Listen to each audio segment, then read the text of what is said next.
Now, folks, before the previous hour ended, I got into a little bit of a discussion on the overall decline of much of what holds us together and defines us as a country, as a superpower, as an exceptional nation. And I asked a question, and it's about this FBI investigation of Mrs. Clinton and her email stored the server and whether or not she was trafficking in classified documents. There have been so many people. We've had Joe DeGeneva, who worked at the DOJ, his wife's worked at the DOJ. There have been any number of people of that stature who claim to still have friends, contacts, if you will, in the FBI and at the DOJ, who have said, and it's too many of them having said it for there not to be something to it, that the FBI has collected reams of evidence, overwhelming evidence, that Mrs. Clinton and her email server are in violation of the law, that she has been trafficking in classified data, and that it really comes down to now whether or not the Department of Justice will indict. The FBI can't indict. They can request an indictment, but only the DOJ can indict. And it really boils down to, how many people do you know when you're getting together, anybody, or going through your day, and the subject comes up, how many people do you know who really have faith that the DOJ will indict Mrs. Clinton or that she will be held accountable? I would venture to say that most people will, they're never going to take out one of their own. They're not going to indict Hillary if she's a presidential frontrunner. They're not going to. Essentially, nobody, this is a really, really problematic, sad thing, nobody has any faith in the rule of law in this country anymore when these people, today's Democrats, today's leftists, are charged with enforcing it. Nobody has any faith. The rule of law is the glue. Respect for the Constitution, respect for the law is what holds us together. People ask constantly, Rush, we've been around over 200 years and the Constitution has prevailed. How? I said, because people have respected it.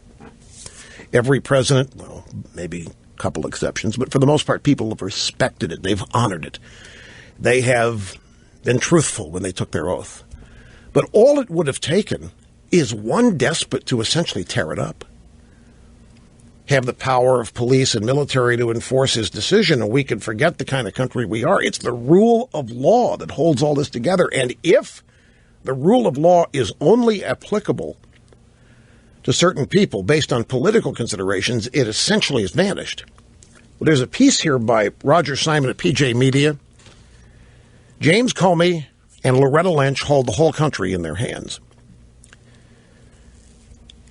And he's troubled by this like a lot of people are. And I want to I read the whole thing to you, but give you a couple of pull quotes here. First one is, this is far and away the most important issue of election 2016. All others pale compared to it. How our government, the FBI, the DOJ, resolve this investigation will affect the very backbone of our country, the rule of law. No Democrat society can exist without it. No democratic society can exist without it. No person, no matter how high, can be above it. Without the rule of law, the United States of America as we know it doesn't exist. And that's exactly right. That's the whole point of this. And if the ruling regime can simply choose not to apply it to their own members, well, this has ceased to be a representative republic. And it's become something else. Got to be careful with the terms you use because you can turn people off, like banana republic or whatever. But certainly we cease being a representative republic when certain people are above the law simply because they're a member of the correct or a certain political party. Next pull quote from Mr. Simon. So when I write that FBI Director James Comey and the Attorney General Loretta Lynch have the whole country in their hands, I mean it.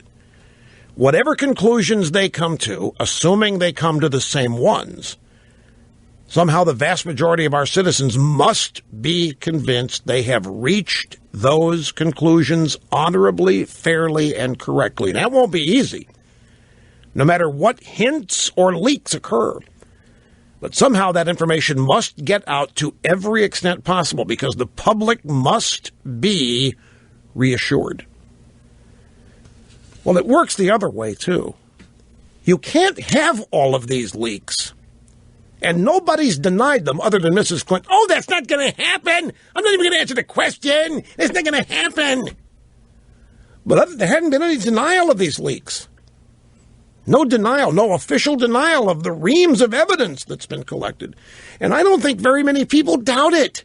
Too many people have come forward and explained how they couldn't get away with this. And they're in government now, or have been. So significant number of people, those paying attention, already think Mrs. Clinton is beyond the edges of the law here. So if nothing happens to her, by definition, respect for the rule of law just goes by the wayside. If it becomes something that is totally dependent on your political party affiliation or your political standing, this is exactly, you want to say hello, Donald Trump? This is exactly why so many Americans look at the political establishment and think it's corrupt beyond repair and needs an infusion of decent, different people who don't have any career whatsoever as part of all this. I have to take a brief time out. Back with more after this. Don't go away.